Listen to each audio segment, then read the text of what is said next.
I don't know how to say welcome to the language circle in Italian. Circolo del linguaggio. Okay, so we have Italian week in the language circle, and we had an Italian speaker yesterday. We have another Italian speaker today on site, online yesterday, but on site today. So I'm very happy to welcome Luigi Grisoni with us today. Grisoni or Grisoni? Grisoni. Grisoni. Okay, I'm doing this right. Luigi came all the way from Berlin, the famous city of Berlin, where he's working at both the Freie and Humboldt University. Is that correct? No, Freie. That's the Freie. Yeah, no, but I'm also affiliated, yes, with the cluster of excellence. Yes, so you're like affiliated with both, right? So he's a postdoc in Pulvermüller's famous group. So I'm kind of nervous because I've always been a fan of that group. Holds a PhD in cognitive plasticity and rehabilitation from Sapienza University of Rome, and a laurea magistrale in neuropsychology from Torino. Your research concerns cognitive social neuroscience, spans across the neural correlates of action, neural representations, language perception, comprehension, and working on semantic prediction in the past. And of course, since you're in the recent past, and of course, since you're in Friedemann's lab, also interested in like the interaction of motor and perception systems. In particular, when it comes to language, pre-stimulus, prediction, and so on. I think that's very important work from the recent years. And I think your work is also amongst the work that highlights the value of well thought out factorial designs, that they are still very useful when you want good SNR, as long as you have a decent design and a decent experiment. You don't have to go for fancy methodology. You know, we live in an age of LLMs and encoding and decoding and all these fancy things. And a simple factorial design can really gain us very interesting insights into the cognition of language. Yeah. So I'm a fan of this approach. We are old school, and we are really looking forward to your presentation, Luigi. Thank you for coming. The floor is yours. I have to mention two more things. Sorry, I always forget. First one is we're recording this talk, and we are putting it on YouTube. So if you don't want to be on camera, then maybe hide in one of the corners of the room. And for the Zoom audience, if you don't want to be recorded, then just hide behind, I don't know, shutting down your camera. Another point I need to mention to the online audience in particular is that you're all muted.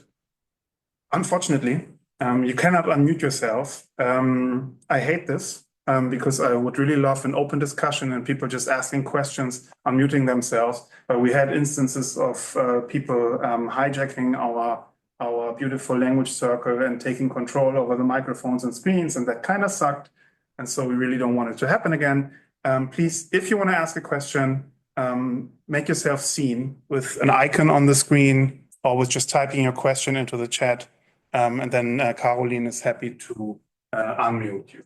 Yeah, and finally, for those who are in town, we are meeting at China Restaurant Zhang at 1 p.m. in Windmühlenstraße, somewhere. You can see it on the internet. China Restaurant Zhang. If you're in town, we'd be happy to have you. Please, Luigi, thank you for coming. We're looking forward to your presentation. Yeah, thank you so much for the kind introduction and for having invited me here today. So today I'm going to give you an overview of our latest works on prediction. Now, before to start, I have to say one thing. So that if we want to, in my opinion, if one want to investigate prediction, predictive processing in perception or semantics, for example, in language, I think it's very important to start from a theory, a model on how the brain represents stimuli. Because at the end, the way how we operationalize prediction is the pre-activation. Prediction is what is pre-activated, activated from top down, what usually is activated from the bottom up after word presentation when something is unpredictable. And also in turn, prediction is an important test bed for this theory. So to start, so I think that then a good starting point is to look at how the brain represents meanings, but it doesn't work. did before, right? Now, yes. Okay, so in this domain has been done a lot of work. Particularly here, I will focus today on the ground and action perception theory by Friedman, Pulvermüller, and also other authors. So the starting point here is that motor action and sensory perceptions produce correlated patterns of activity. For example, when we pronounce phonemes, pa, per, we have, roughly speaking, two patterns of activation. One in articulatory motor brain areas and one in perceptual brain areas, because we also hear what we are pronouncing, so superior temporal areas. This might allow correlation learning also because of pre-established connections. In case of language, the arcuate fasciculus, for example, which is particularly prominent in humans, would allow the emergence of cell assemblies or distributed networks linking together these neurons with Hebbian-like learning, neurons that fire together, wire together. Then these distributed networks become the brain bases of higher cognition, but one could also extend this reasoning to semantic level. For example, if we consider action-related words, we usually learn these words in a context in which we perceive someone performing the action or ourselves, we perform the action. So we have one main pattern of activity in motor areas, but we are also uttering, pronouncing the words we are learning. And so we have also activity here in perisylvian brain areas, again, articulatory motor, superior temporal areas. As an effect of that, we have the emergence of distributed cell assemblies circuit with also some specificity, because we know very well that the motor strip has a somatotopic organization.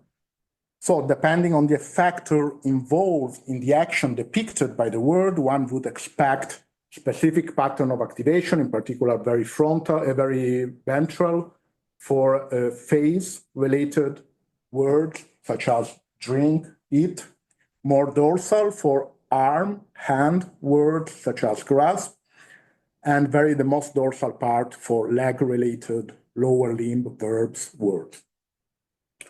Now, many studies indeed show the involvement of motor areas and sensory motor areas in semantic processing. For example, this is a very famous paper by Hauk and colleagues. But obviously one might ask, what about flexibility? Because we know that semantics processing is a flexible processing, that is also sensible to contextual extra word information.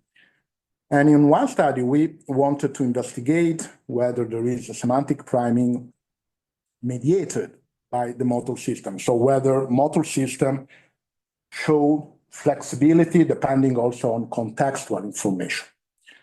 So to this end, we investigated mismatch negativity. Are you familiar with the mismatch negativity? So it's a violation of auditory regularities, so elicited by the so-called deviant stimuli, which usually elicit this larger negativity, particularly on prefrontal electrodes.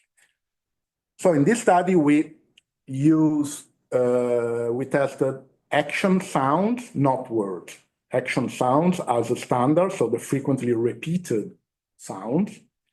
And in particular, we looked at two action sounds, whistles, so lips related, and footsteps sound, lower limb, leg related. And as deviant, we look at two action words, spoken words, kiss and kick, which could be either in the body part congruent conditions, for example, kiss in the context of whistles because they share the same effector, the lips, or kick in the context of footsteps. Then it was an orthogonal design, so also in a body part incongruent conditions, so kick in whistles and kiss in footsteps.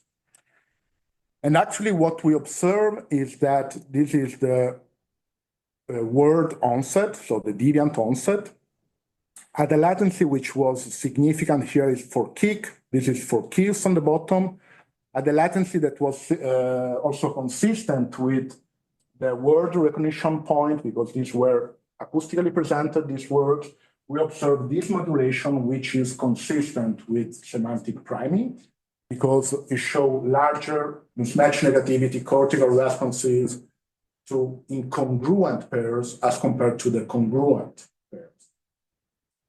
With source analysis, we also revealed that this modulation came from also the motor areas, and in particular from specific subregions, more dorsal for leg-related words, kick, and more ventral with kiss. So a pattern, again, which is consistent with the somatotopic organization of these areas.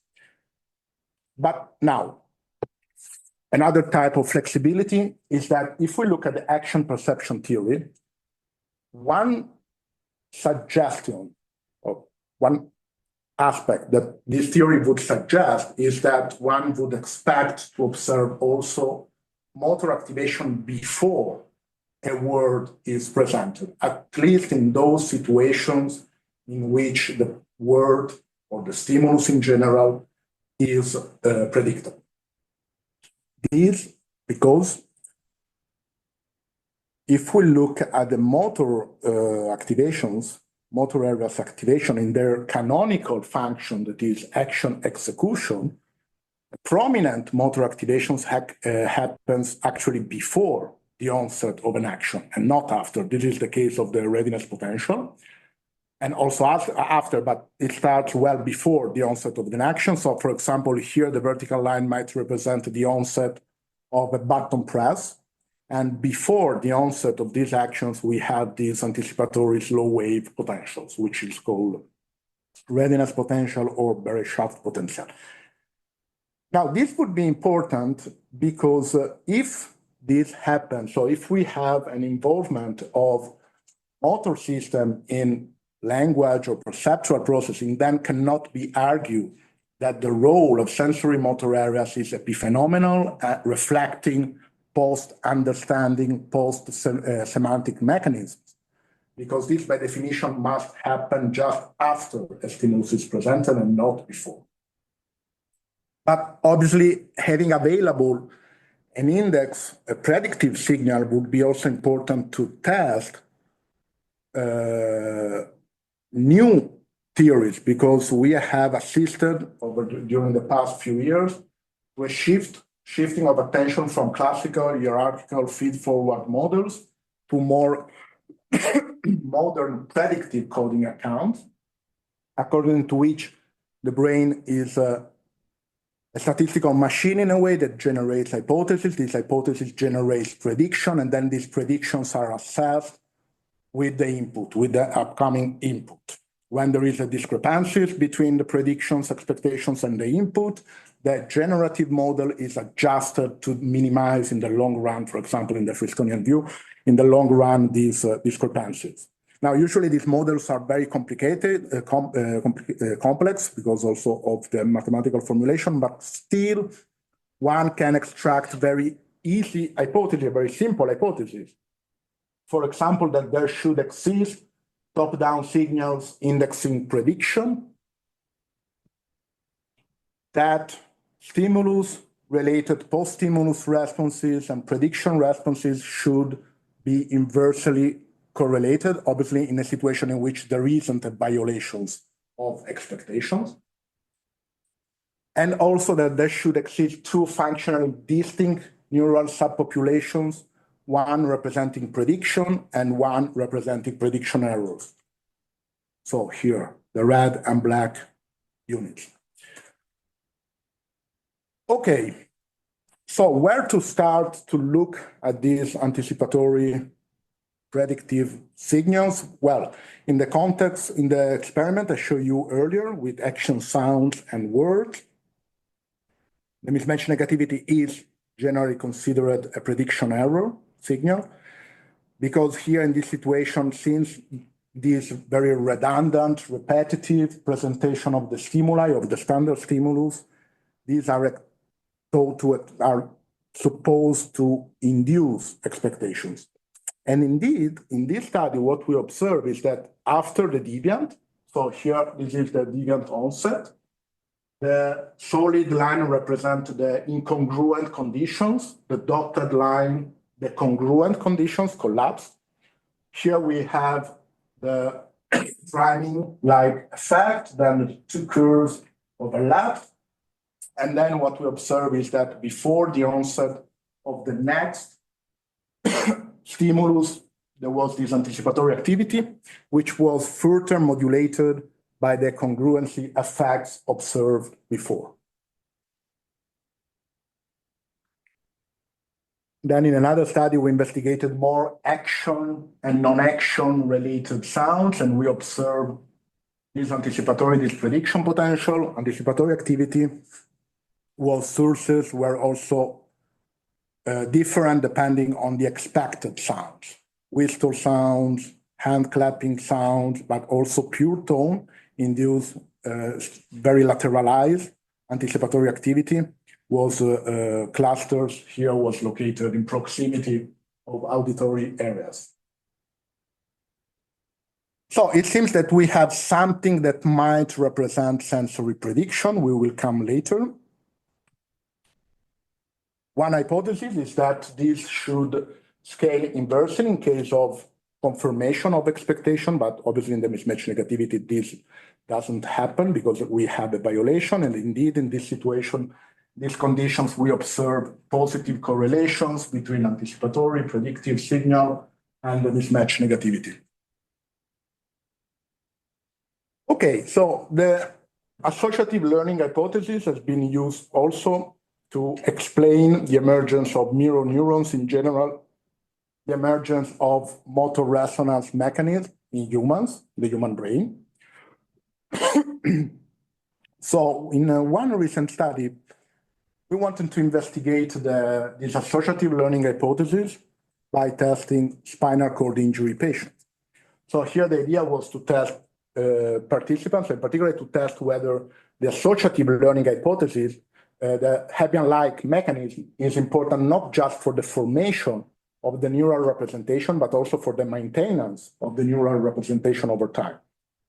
So we investigated 3 groups: controls, healthy participants, 1 group of paraplegic, so people that lesion was at thoracic level, so they couldn't move anymore the lower limb, and the tetraplegic lesion is at the cervical level, and they can't move the whole body, just the face. It's a very difficult conditions, and these all were happened in the adulthood of these participants, so were due to traumatic events. So we investigated the mismatch negativity. This was a block design, a complex one. I don't want to go into the detail, but basically we had 4 independent different blocks with 2 control conditions, 1 action-related, tongue click, tongue sound condition, and 1 non-action related, water drop, and 2 experimental conditions, critical conditions, so footstep sound and hand clapping sound. What we observe, and then we recorded the mismatch negativity. Here it's very complex design, but in general, what we observe here, we have the data from the prediction potential, here from the mismatch negativity. For the critical condition, we observe that for the hand clapping sound, both during prediction and during perception, the cortical responses, brain responses were larger for the hand clapping sound in the control and paraplegic as compared to tetraplegic groups that can't move the upper limb, the hand, so they cannot produce this sound. Whereas for the footstep sound, we observe that controls show larger both prediction potential, mismatch negativity than both paraplegic and tetraplegic. Interestingly, we also observe significant correlation between both anticipatory prediction potential and mismatch negativity and the chronicity index, so which was an index I created taking into consideration the age of the lesion of the patient when got to the traumatic event, and the time elapsed between the lesion and the EEG recording, which are the two most important information to expect that might explain a cortical reorganization. Then source analysis revealed here, I focus just on the main, sorry, I have to bring, just on the main critical comparisons between control and the critical conditions, that is footsteps and paraplegic and tetraplegics, and hand clap just with tetraplegics, both for the prediction potential and the mismatch negativity. What we observe is that these main modulations came from also the motor system, in particular from the trimotor system. And here we have one hypothesis that obviously needs very careful consideration. I mean, in sense, I think more work is necessary, but I want just to show you that when we look at the prediction and at the perception, we have that in prediction, usually we have a contribution of prefrontal, trimotor areas, whereas in case of perception, we also have clustered in proximity of the primary motor areas. So it might be possible that these two components, prediction and perception, might be dissociated along the cortical hierarchy, okay? But this is speculative. I mean, this data would suggest it, but more work is necessary. Okay, so far language, so action, a bit of language, but what about prediction in language processing more specifically? Okay, in a recent study, we used mismatch negativity, again, with phonemes. So we started with phonological level. In this study, we were interested in phonological priming mediated by the place of articulation. So basically, it's very similar as a logic as the kick and kiss and whistle sounds, but just with phonemes. So we had 4 stimuli. These could either be presented in articulatory congruent pairs, so the horizontal lines, so congruent with respect to the place of articulation, here bilabial phonemes, here tongue-related coronal phonemes, or in incongruent pairs. What we observed with the mismatch negativity was a double dissociation, again, consistent with the priming effect, that is larger mismatch negativity for the incongruent than the congruent pairs. And also anticipatory activity, prediction potential before stimulus onset. Obviously, it was not possible to observe differences between lips and this feature, the place of articulation features, because they are supposed to be very close to each other. But we observe cluster of activity in proximity of the articulatory motor areas also, and in superior tempora. Now, one problem with the mismatch negativity, however, is that obviously it's difficult to manipulate the amount of predictability, because usually we use a few stimuli.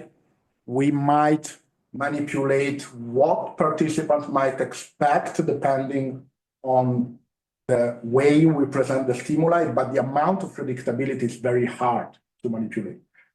So to do that, it's much better to look at sentences. And this is something we started to work years ago already.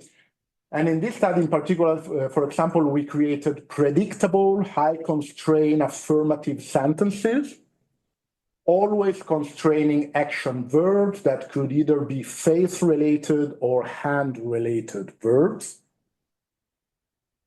and unpredictable sentences. So in this case, we use the same sentences as the affirmative one, but with the negation at the beginning. So in these conditions, participants were less able to indicate a unique continuation to these fragments here before. Now, the problem obviously here is that these two conditions differ, yes, for predictability, but also for polarity, because we have affirmative and negative contexts. So in this study, we also created negative, predictable, high constraint sentences by using, again, the same fragment, but with the negation at the very end of the fragment, right before the target final word. So per each of these sentences, conditions, we created several sentences. All these sentences were acoustically presented through earphones, and participants were instructed to ignore the sentences and to watch a silent movie. So there was no task at all involved. So these top-down signals represent actually prediction. Well, what we observe is that one major modulation of the anticipatory activity here was indeed predictability. So here the green and yellow conditions are the two predictable conditions, whereas the black one here is the unpredictable condition. One might slightly rework these hypotheses, adding the magic word sensorimotor. Top-down signals represent sensorimotor prediction. Well, here we observe actually that the expectations of phase verbs elicited more activity in a more ventral position in the motor areas with the region of interest, as compared to the expectation of hand-related words, which elicited activity in a more dorsal position.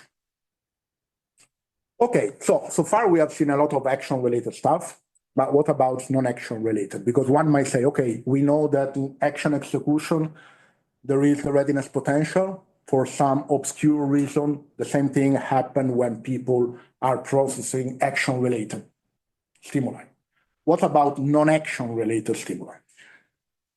The very same model, the grounded action perception theory, postulates that for those words for which the visual information is an important component of the meaning of the word, the modality preferential brain areas, which is relevant, is no more the prefrontal motor, but is the posterior ventral visual stream. And indeed, has been confirmed by many studies that show that different visually related categories, semantic categories, activate also this posterior ventral brain region. And this is the case also for animal nouns. And in this study, so we investigated these two semantic categories, which are probably the two most studied semantic categories, that is animal and tools.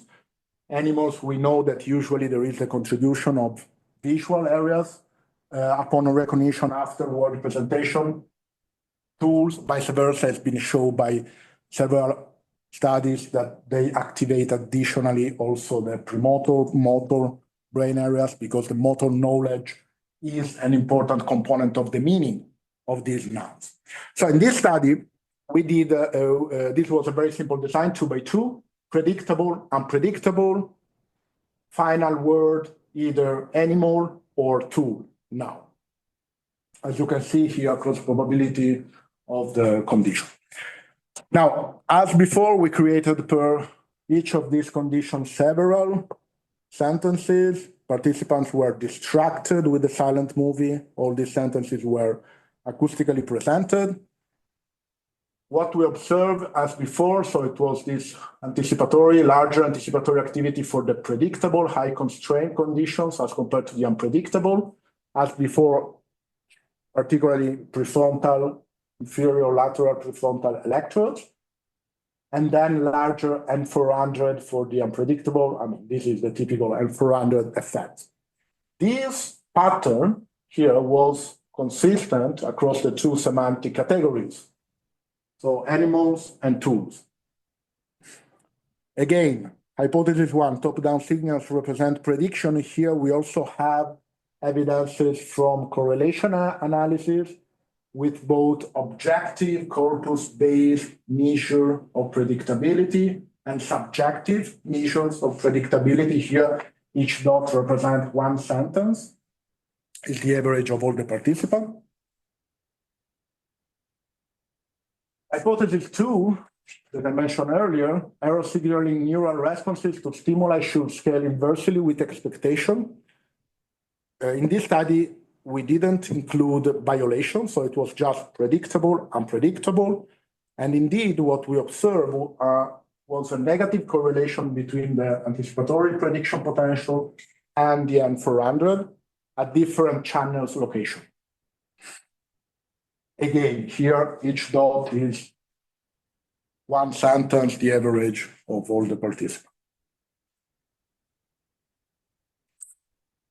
Now, this source analysis, here what we observe is that for both latencies, prediction, perception, we observe additional activity in prefrontal motor and posterior ventral visual brain areas. In particular for tool items, we observe more activity in prefrontal motor areas, whereas for animal nouns in posterior ventral visual brain areas. As before, as you can see here, we had a particular contribution of prefrontal areas, for example, premotor areas, whereas in case of perception, here the activity was more close to the primary areas. This might, again, as before, I show you with sound, might be indicative of a dissociation between prediction and perception, but more study are necessary. But I want to say one thing, that actually this is what we know from the readiness potential. Because readiness potential, we know that when before starting the movement, we have this low wave activity, and usually it starts from supplementary motor, premotor areas, and then the activity flows towards primary motor areas when the action starts. So it seems that the prediction potential mimics the very same dynamics or similar dynamics that we know happens before action execution. But apart of that, there might be more trivial similarities between the readiness potential and the prediction potentials, because indeed they have both negative polarities, they are both slow waves, they usually have a broad topographical distribution. So it might be possible that these two signals actually index the same computation. Prediction of the next critical event. Action, execution in action for the readiness potential. Stimulus perception for the prediction potential. And this is something we tested recently. So here my idea was to use the same sentences, predictable, unpredictable, animal tools. I just presented you from the previous study. The comprehension study was the same as before.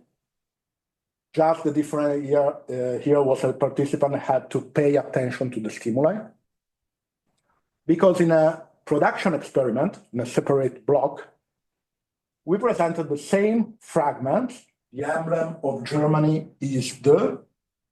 Then instead of presenting the final word, we presented the beep sound, and we asked participants to pronounce the word they would use to complete the fragment. This also allowed us to extract reaction times, here computed as the interval between the tone presentation and speech onset. And okay, basically this was a sort of closed task with the EG mounted. And I mean, close probability showed the same results we know with these sentences. But with the reaction times, participants were much faster for predictable than unpredictable, to complete the predictable than the unpredictable fragment. What the data show is that, okay, here is a bit complex. So we have comprehension experiment, larger anticipatory activity, here for the predictable than the unpredictable. And here we have the production. Here I use before the beep go signal and align to speech onset. In both cases, we observe larger anticipatory activity before the critical event. For both modality, we observe clusters of activity differentiating between the two semantic categories, animals and tools, both in comprehension and in production. The two responses, the readiness potential and the prediction potential, correlated both with close probability, reaction times, and between each other. Okay, so to conclude, because I think it's,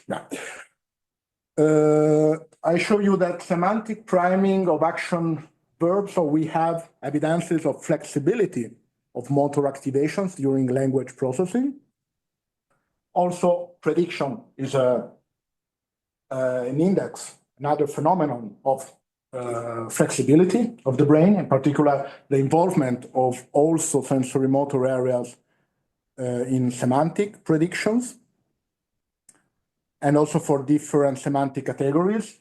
The inverse correlations between the prediction potentials and the N400 might suggest that these two brain responses play a similar semantic discriminatory function, with the N400 that might be functionally dependent on the prediction potential. Obviously, correlation is not causation, but here we have a clear temporal order of prediction potentials happening before the N400. And in general, I want to conclude by saying that if we know, so these anticipatory predictive results actually contradict the idea that sensorimotor activity is relevant just for post-understanding, post-word mechanism, but actually it seems that they play a role, a significant role in language processing in general, and also in prediction before words appear, at least when these are predicted. Thank you for your attention. I hope it was clear.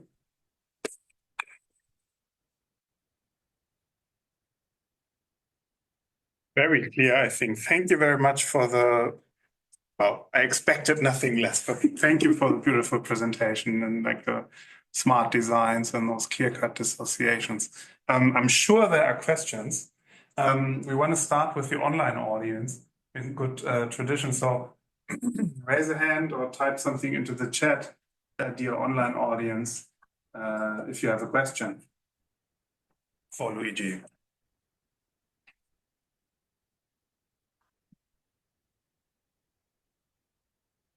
Online questions? Okay. Questions in the room? Lorenzo. Thank you. It was an amazing presentation, and I really enjoyed it.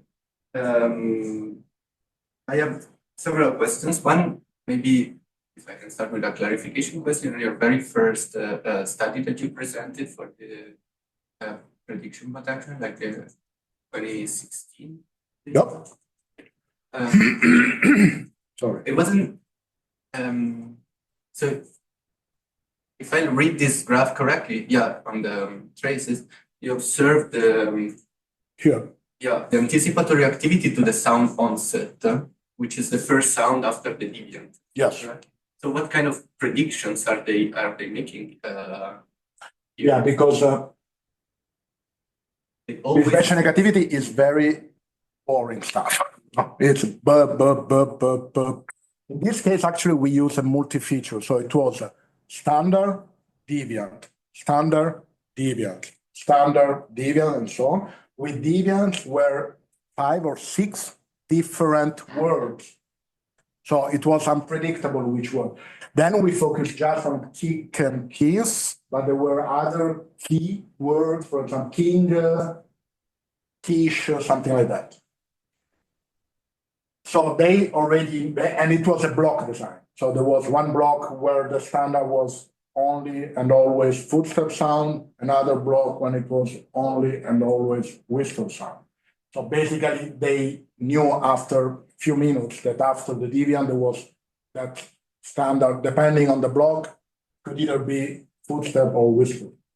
But the deviant was not as because it was one among 5. After a while, it was predictable the occurrence of a deviant, obviously, because but not which one. Yeah, was. Okay, thank you. Very interesting. Can I ask another question? In in your last study now, the topographies between the anticipatory activity that you see for the go signal and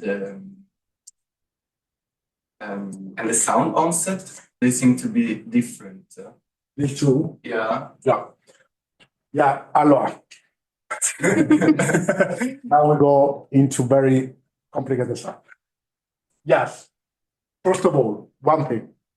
Before the beep onset, for example, we observe a topographical distribution in the production, which was different from the comprehension. But one should also take into consideration that before the beep onset, there might be inhibitory mechanism, especially in the prediction. So I know how to continue these fragments, but I need to wait the beep to pronounce because that was the instruction. So there was the fragments, then 1 second, and then the tone. So one possibility is that before the beep onset, obviously there was inhibitory, which modulated the topographic, but you can find more information in the paper. Here, we did 2 analyses. This, I think, was with ICA, because obviously here you can see we have the tone responses after the beep. And then here we always have different latencies of the speech onset. That means that this response here was at different latencies, the N1 and P2. So we did one analysis just by taking the data as they are aligned with speech onset, and we observed actually a similar pattern for larger anticipatory activity. And in another analysis, I get rid of these N1, P2 responses using ICA.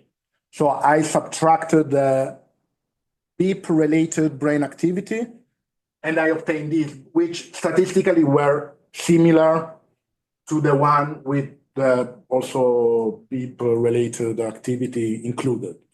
Statistically were the same, but here it was adjusted for that.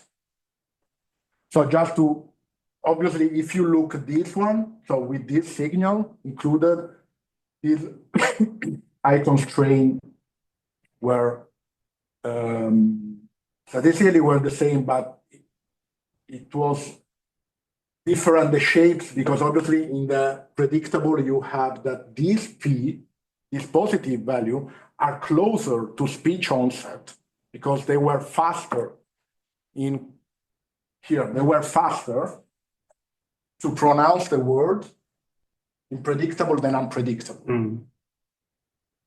But this goes against our hypothesis because obviously here there is this huge positive response, the P2, which was then closer to speech onset for the predictable than the unpredictable. Still, we observe a difference also with the non-ICA data. Okay? I don't know whether it was, it's a bit complicated, but I hope it was clear. But here, yes, I mean, we observe before the beep, because usually this prediction effect we observe in prefrontal areas, in particular on the left, for language at least related. In the case of beep, the difference here was more posterior. So it might be possible that this we interpreted, we reported in the manuscript, that this could be an influence of inhibitory mechanisms, which it makes sense that were obviously stronger for the predictable than the unpredictable, because participants need to wait at the beep to pronounce the word.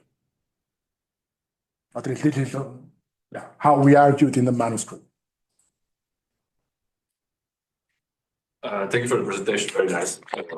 The research, don't mind me, not because I don't agree with the conclusions, but more just to talk about. I think it's interesting, I think, thinking about how you started the presentation, so saying what is the content. So everything essentially depends, the interpretation of these results depends on what we think it's a representation and what's in a representation, right? Because in a sense, it seems to me that the main question is what is a sensory representation as opposed to a conceptual representation. Because to an extent, it seems to me that in these experiments, and I think it's a huge problem for, if you like, for the field, is that there's always some degree of conceptual representation. So it's hard to tease apart to say, okay, here we're just activating the sensorimotor without actually having participants to some degree accessing also the conceptual together with the sensorimotor. What do you think it's, I mean, or do you think, I don't know, I personally, so I think it's always a challenge to, so I think I would go maybe for a more moderate conclusion where it's like, yeah, we definitely see activations from the sensorimotor, I mean, some degree of sensorimotor representation, whatever that means, but it's hard to say that there's no, no conceptual somehow representation being, so a model or like, beyond modality. Yeah. Or what do you think about it? It's not I try to answer your question. Thank you. I think it makes sense. But I want to clarify one thing. When I talk about representation, I mainly refer in this specific context to memory. At the end, why this is predictable, or why the emblem of Germany is predictable and the emblem of my family is unpredictable, because somehow we have learned one. Then regarding we usually, a part of the last study, because obviously there was the production involved and it was not possible to distract participants, but usually we distract participants to try to avoid second thought order processing. So imagine the situation, because we know that, for example, motor imagery activate motor areas. It makes sense. No? Also, imagine stuffed animals might activate that. So we distract usually participants, and we are very careful in measuring also the level of activation, because we want to be sure to track the most pure, if you want, semantic, immediate, automatic semantic brain responses from the brain. That's why we think this is linked to memory and to cortical representation, because it's a way how the memory expresses that sometimes can also be prediction. But, I mean, this is also the idea of Fuster, for example, the past makes future. Yeah. I don't know whether this replies to. No, I mean, I think it is I think we agree it's a challenge anyways, right? So, yeah. Because in a sense, memory, we don't really know what's, I mean, I think it's just pushing back somehow the point, and then sure. Arguably things in memory are, I mean, the Mahon and Caramazza, it's flawed as a theory, but I think it captures at least the intuition, which I think it's hard to reject completely, that things are separate, right? So that if I think about the memory, it's separate from everything else that happened, right? And so maybe the amodality lies in the essentially in the walls around the memory. But thank you for the answer. Yeah, anyways. Thank you. We have a question from the online audience. Thank you for the nice presentation. Why do we find a negative correlation with the N400? How do you explain the negative correlation? As a second, no, maybe just that question first as a second one. Yeah. Why the negative correlation between the prediction potential and the N400? I think in that. Well, because the idea is that here we have how a word is stored, a model, possible model of how the brain stores word representations. Obviously, if we have a pre-activation of these circuits, then there is less ignition happening afterward. In a way, it works not different as priming effect, where there is activity in the baseline. If this activity overlaps with the representation of the stimulus, then is needed less activation when the stimulus actually appears. In the case of unpredictable conditions, we have less activity before a stimulus appears, and then the ignition is larger afterwards. So one could consider this also as similar to priming. but activated predictively rather than from the stimulus presentation. Is it the same cells then, or is it a local network where you have like prediction error and you have like more coupling between the two? Like what's? Yeah, this is not. I don't know because it's hard to me to respond. But the idea is that there is a network, and then we have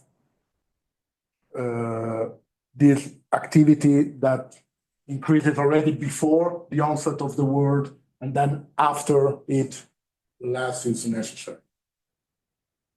Okay, and the second question here is, could you comment on the methods for data analysis to the determination of source in your study of prediction error correlation? What source localization procedure did you use in the Zero Cortex 2021 paper? Oh, this one. This one, yeah. Yeah. Sorry, the correlations here were not insertion based. Yeah. Where correlations here were between the ERPs. Obviously, if you take two ERPs that are very close in time, you have positive correlations, right? Because they are not independent. So in this case, what we did is that we took, but in the article is explained, we took the prediction potential as it is per each sentence. The N400 was recomputed with the canonical baseline here. But then one might think, okay, the negative correlation is due just to the baseline correction. But in the paper, we report actually that no, because the N1 here did not correlate with the prediction potential. There was just a correlation with the N400, but not with the N1. I don't know whether it was this. I think that's super interesting, actually, that you have this dissociation. Yeah. No, but I think this question was more about the source localization. What algorithm? I use in this study. I use minimum norm. Okay, sure. Yes. So without bias, and in this study, if I correctly remember, it was minimum norm. But again, there is as implemented in SPM. Yes. Do we have more questions either online or here in the? Lorenzo, I have another question. Yes, I have a question. If you have ever thought about possible scaling effects that would be present with different strengths of prediction, because we mentioned this like scaling between prediction and prediction error signals. But what about things that are differently predictable in terms of how strong they are predictable? How would that activation scale? No, I'm not sure whether. So, like, you can have, I don't know, a prediction of 80% that the stimulus A will occur and 20% stimulus B will occur. Yep. Right? So you would see different also activation potential for the two, a difference. But if you would have more like a gradient of predictability, will it also scale? Yeah, this is something we still have to test. As it was done for the N400, it was a thing by Kutas. I'm not sure. There was this classic paper where they showed the N400 that grows with a close probability. Something like that with a prediction. Yeah, this is something we thought at some point to do it. Yes. And also to consider the silence interval that we always introduce. Because obviously we do, to avoid overlap of responses between the contextual and the word. But this is something also needed to be investigated. So what happens? Because I think that so far the fastest presentation, it was with the mismatch negativity. With the neuroimage one, it was 200-300 milliseconds of interstimulus interval. Obviously with language, might be, it's something that needs to be considered. A follow-up or two follow-up questions on that, because I also thought how you could achieve the graded prediction modulation in an MMN design. And I'm just always thinking of work by Erich Schröger and Alexandra. That she works here. Yeah. Yeah. And they modulated the number of standards, I think, and then changed the standards within the experiment, and that I think people the deviance detection adapted within like 3 standards or something. So you introduce a qualitative change to the standard, and that affects the MMN quite quickly. And now I was wondering whether you could, say you modulate the certain semantic characteristics in the standards, quantify that, say, with a feature decomposition model on the standards. So like how much toolness there is in the context and how much arm and how much leg there is in the context, just from the feature decomposition from the dimensions. And from that, you could probably achieve what Lorenzo suggests, like changing your prediction from a more leg-related one to a more... But it would be hard to make, I think, because in the end, it wouldn't look like an MMN design. It would look like unrelated words, just a stream of word. And you tag like the semantic dimensions with like word to vec or whatever is the newest method, I don't know. And then you can like model that afterwards and determine which one is a standard. In a way, everything would be a standard and everything would be a deviant at the same time. That's the roving paradigm. Yeah. But it works so, not that, you have a standard and a deviant. Yes. Yeah, definitely. But so, exactly. 2 more questions, if I may. Lorenzo has asked the one why only for incongruity. The spinal cord injury study, which I found very interesting too. Sorry? The spinal cord injury study. Yes.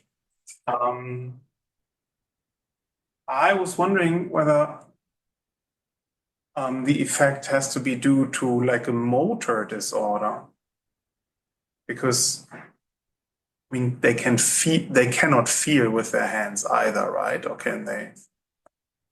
No, one limitation of the study we also reported in the discussion with the proper paragraph was the number of the group. Mm-hmm.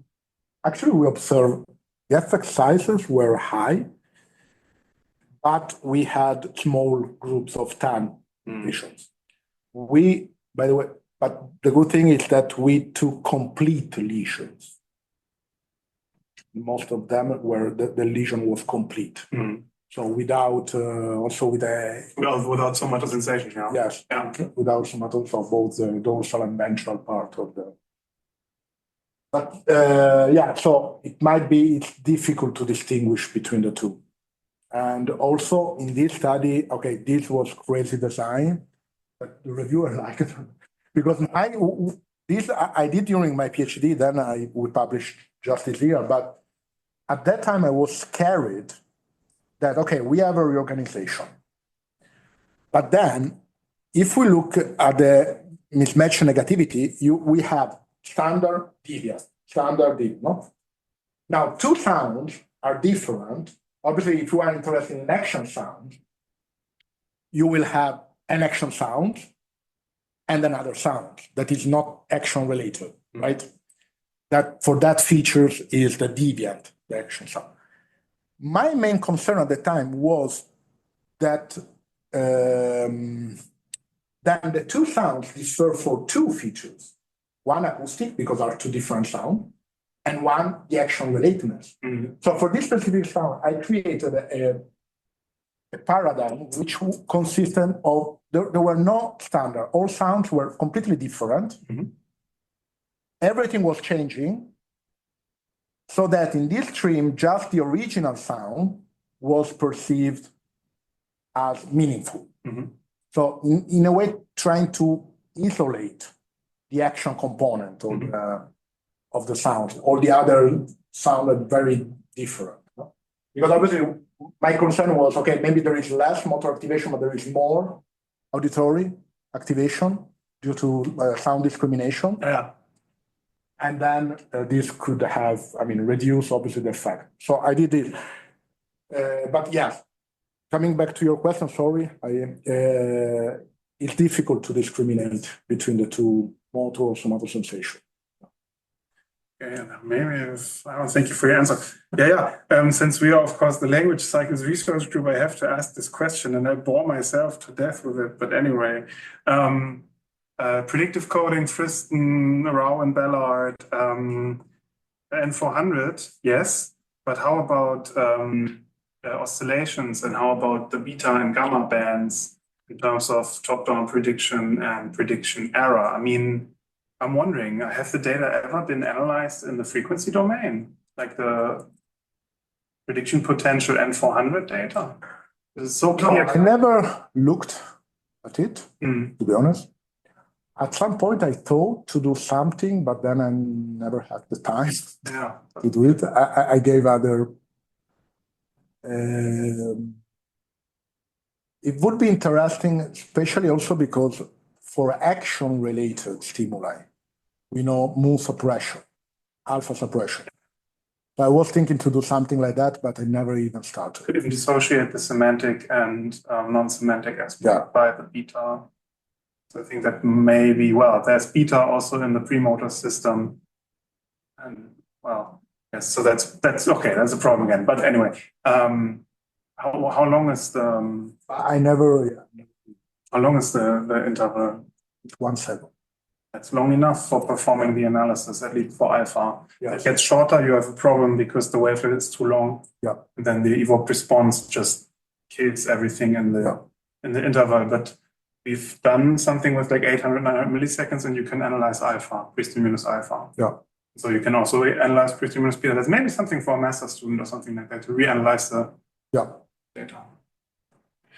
Okay, let's try top right quadrant here.